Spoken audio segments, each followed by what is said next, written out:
Hello and welcome to day 3 of our trip. Today we started at the Mediterranean Sea, and this is the view from our balcony at the hotel. And then the group of us, once we packed and left the sea, got on our bus and we headed over to our first stop, which was Caesarea Maritime, which is one of the palaces that was built and run by Herod the Great. Here's the amphitheater where they used to watch, 4,000 seats, which is a 10% of the city population of 40,000. Here is the stone attributed to Pontius Pilate, because he was recognized as the governor in that area, a governing person. Here's some of the other excavations that were there as we walked through various gates to the city. This gate says it's closed, but it was actually open. There was a group of school kids rolling down the hill here, so we thought they were having fun.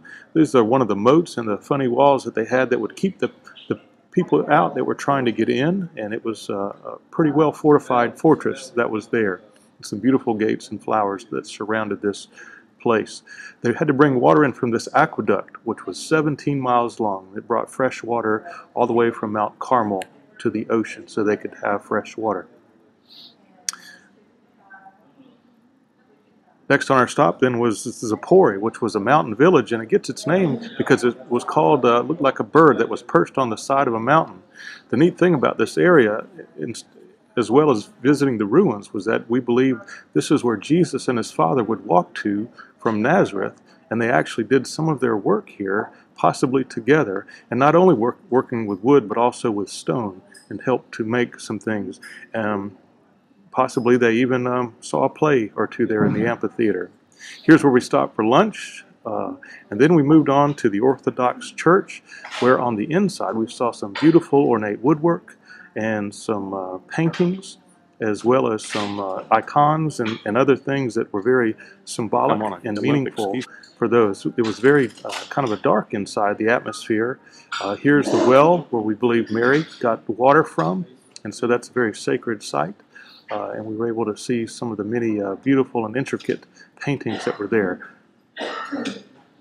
Here is the pulpit that they had that was overhead and had some beautiful wood carvings. And some of the frescoes or paintings that were over the altar area were also magnificent.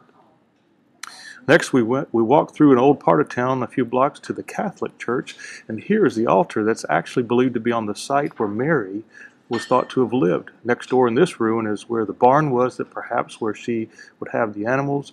And as you come up out of this altar area space where her house was, we moved upstairs to a beautiful sanctuary area where people actually have Mass, and this is a congregation that's here. Underneath the church there's some ruins as well there, and this is the side of the church as we left.